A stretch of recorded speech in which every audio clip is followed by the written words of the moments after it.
ಯಾರ್ ಫ್ರೆಂಡ್‌ಶಿಪ್ ಅನ್ನ ಕಂಟಿನ್ಯೂ ಮಾಡೋದಕ್ಕೆ ಇಷ್ಟಪಡ್ತೀರಿ? ಎಲ್ರದ್ದು ಮಾಡೋಕೆ ಇಷ್ಟಪಡ್ತೀನಿ ಮೇಡಮ್. ಈಗೇನ್ ಎಲ್ಲ ಮುಗೀತು ಕಾಂಪಿಟೇಷನ್ ಆಯ್ತು. ಈಗ ತಿರ್ಗಾ ಹೋಗ್ಬೇಕಂದ್ರೆ ಬಿಗ್ ಬಾಸ್ ಯಾರು ಹೋಗಕ್ಕಾಗಲ್ಲ ತಿರ್ಗಾ. ನೆಕ್ಸ್ಟ್ ಸೀಸನ್ ಕರೆದ್ರೆ ಗೆಸ್ಟಾಗಿ ಕರಿಬೋದು ಅಷ್ಟೇ, ಹೋಗ್ಬೋದು ಅಷ್ಟೇ. ಅದು ಬಿಟ್ರೆ ಇನ್ನೇನು ಇಲ್ವಲ್ಲ. ಅಶ್ವಿನಿ ಮೇಡಮ್ ಅವ್ರದ್ದು ಹೇಟ್ ರೈಟ್ ಮುಂದುವರಿಯುತ್ತಾ ಅಂತ?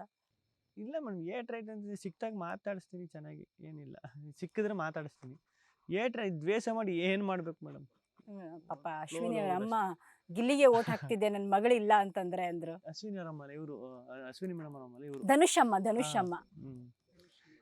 ಧನುಷ್ ಅಣ್ಣವ್ರ ಅಮ್ಮ. ನನಗೆ ಆ ಟೈಮಲ್ಲಿ ಎಷ್ಟು ಖುಷಿ ಆಗ್ಬಿಡ್ತಂದ್ರೆ, ಯಪ್ಪ ಇವ್ರು ಇಲ್ಲ ಅಂದ್ರೆ ಫ್ಯಾಮಿಲಿ. ಈಗ ಅವ್ರ ಫ್ಯಾಮಿಲಿ ಅವ್ರನ್ನ ಇಷ್ಟಪಡ್ತಾರೆ ಸರಿ, ಬಂದಿರೋರು ಅವ್ರ ಫ್ಯಾಮಿಲಿ ಸರಿ, ಎಲ್ಲ ಕಾಂಪಿಟೇಟರ್ ಓಕೆ. ಈಗ ಅವ್ರ ಫ್ಯಾಮಿಲಿ ಅವರು ನನ್ಗೆ ಹಂಗೆ ಹೇಳ್ತಾರೆ, ಅಷ್ಟೊಂದು ಪ್ರೀತಿ ತೋರಿಸ್ತಾರೆ ಅಂದಾಗ ನಂಗೆ ಸತ್ಯವಾಗ್ಲೂ ಇದು ನಿಜನಾ ಅಂದ್ರೆ ಸುಮ್ಮನೆ ತಮಾಷೆಗೆ ಹೇಳ್ತಿದ್ರೆ ಇಲ್ಲಿ ಸೀರಿಯಸ್ ಆಗಿ ಹೇಳ್ತಿದಾರ ಅಂತ. ಆಮೇಲೆ ಎಲ್ಲ ಯಾವಾಗ ಹೇಳಕ್ ಸ್ಟಾರ್ಟ್ ಆದ್ರೆ ಅವಾಗ ಅನ್ನಿಸ್ತು, ಓ ಸರಿ ಗುಡ್. ನಾನು ಅನ್ಕೊಂಡಿದ್ದೇನು, ಎಲ್ಲ ಬಂದು ಬೈತಾರೆ, ನನ್ನ ಮಗಳ ಯಾಕೆ ರೇಗಿಸ್ತೀನಿ, ನನ್ನ ಮಗನ ಯಾಕೆ ಕಾಲು ಎಳಿತೀಯ, ಕೆಳಗಿಟ್ಟು ಮಾತಾಡ್ತೀಯ ಅಂತ ಏನಾರು ಅಂತಾರೆ ಅಂತ. ಅದೆಲ್ಲ ಹೆಂಗೆ ಉಲ್ಟಾಗೋಯ್ತು ನೋಡಿ. ಬಂದವರೆಲ್ಲ ಪಾಸಿಟಿವ್ ಆಗಿ ಮಾತಾಡೋಕೆ ಸ್ಟಾರ್ಟ್ ಮಾಡ್ಬಿಟ್ರು. ಆಮೇಲೆ ಅವರಿಂದನೇ ನಾನು ಕ್ಯಾಪ್ಟನ್ ಆದೆ.